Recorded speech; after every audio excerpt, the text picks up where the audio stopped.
Fala pessoal, tudo bem? Aula de História, professora Julien. Na aula de hoje nós falaremos sobre a Revolta dos Malês e sobre a Revolução Farroupilha.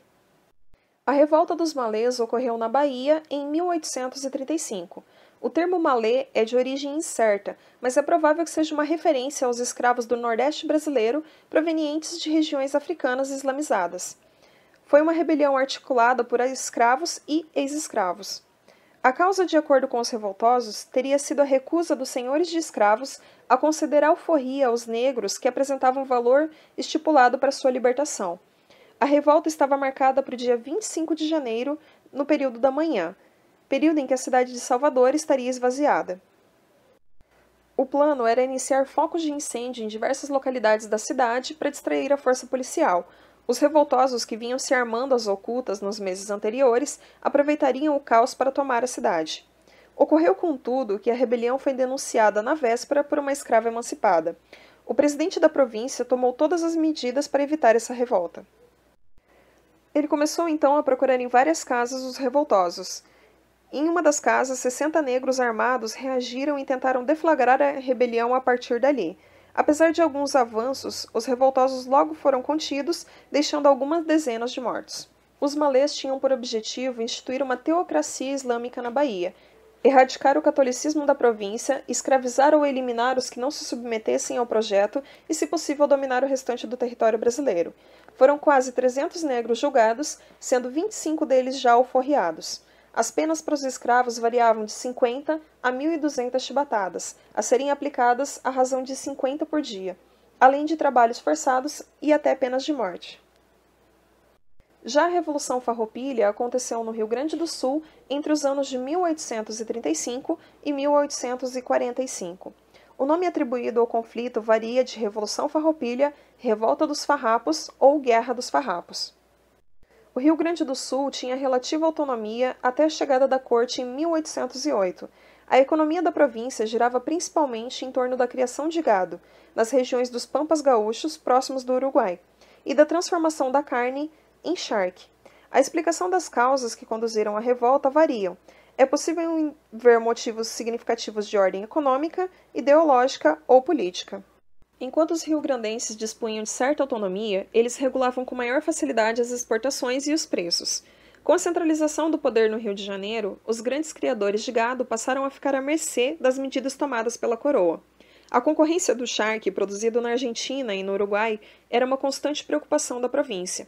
Os produtos platinos entravam no território nacional com uma taxação que não favorecia o produto nacional. Uma das reivindicações, portanto, era uma política protecionista em relação ao produto nacional. Além disso, os grandes produtores pagavam altos impostos. Um dos estopins da revolta foi o Imposto Rural instituído em 1835 sobre as propriedades dos rio-grandenses. Um dos líderes do movimento foi Bento Gonçalves, que em 20 de setembro de 1835 levantou um exército de rebeldes e tomou a cidade de Porto Alegre. Dentro do movimento, podemos observar os caudilhos e os farrapos. Os caudilhos eram grandes estancieiros e fazendeiros que, em razão do seu poder econômico, acabavam exercendo o poder político de fato. Já os farrapos eram combatentes do conflito, homens pobres, na maioria livres, que serviam aos caudilhos da região. A palavra farrapos tem o significado de homens maltrapilhos e esfarrapados.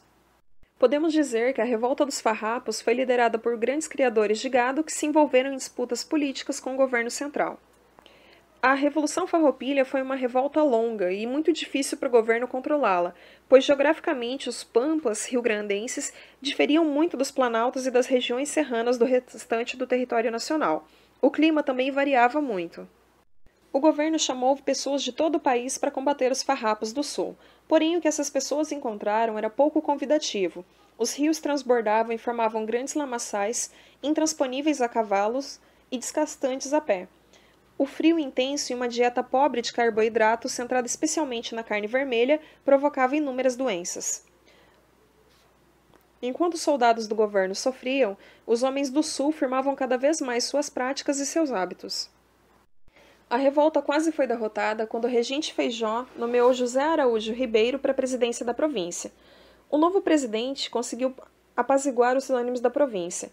Porém, antes que isso acontecesse, o general Antônio de Souza Neto decidiu proclamar a emancipação da província, instituindo em 11 de setembro de 1836 a República do Piratini, também chamada de República Rio-Grandense. Bento Gonçalves, apesar das profundas convicções monarquistas, foi eleito o primeiro presidente do novo país. Os gaúchos contaram também com o apoio de Giuseppe Garibaldi, um revolucionário italiano. Ele esteve presente principalmente na investida à província de Santa Catarina. Os portos do Rio Grande do Sul haviam sido bloqueados pelas forças imperiais e os revoltosos procuraram então tomar a cidade de Laguna, na província vizinha, para assegurar uma saída para o mar. A operação se tornou épica porque os farrapos foram obrigados a desembarcar no rio Capivari e conduzir por terra 2 navios pesando de 12 a 18 toneladas, por cerca de 100 quilômetros até o rio Taramandaí, para alcançar a cidade litorânea. Tomando a cidade com facilidade, proclamaram ali, em julho de 1839, a República Juliana, que teve curta duração, já que em novembro as forças legalistas retomaram a cidade e os rebeldes bateram em retirada.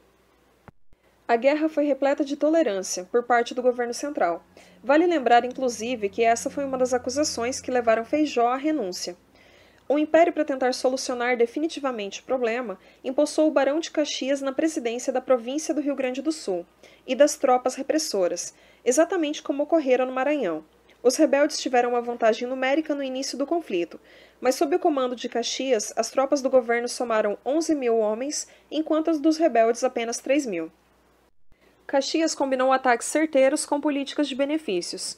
Em 1840, com o golpe da maioridade, ele decidiu celebrar oferecendo anistia a todos os revoltosos. Estes, contudo, continuaram lutando. Em 1844, Bento Gonçalves retirou-se do conflito. Quem assumiu o comando foi Davi Canabarro. Caxias conseguiu em 1845 selar um acordo de paz, colocando fim ao conflito. Foi uma paz honrosa, na qual o Império anistiou os revoltosos, integrou os militares ao exército brasileiro, respeitando a sua patente, e conseguiu um aumento dos impostos sobre a carne platina. Porém, a parte não honrosa foi que os rebeldes haviam empregado escravos ao longo da revolta, em troca de promessas da alforria no final do conflito. Duque de Caxias, entretanto, não estava interessado em alforriar nenhum escravo. A solução que Davi Canabarro encontrou foi a mais simples e perversa possível: um massacre.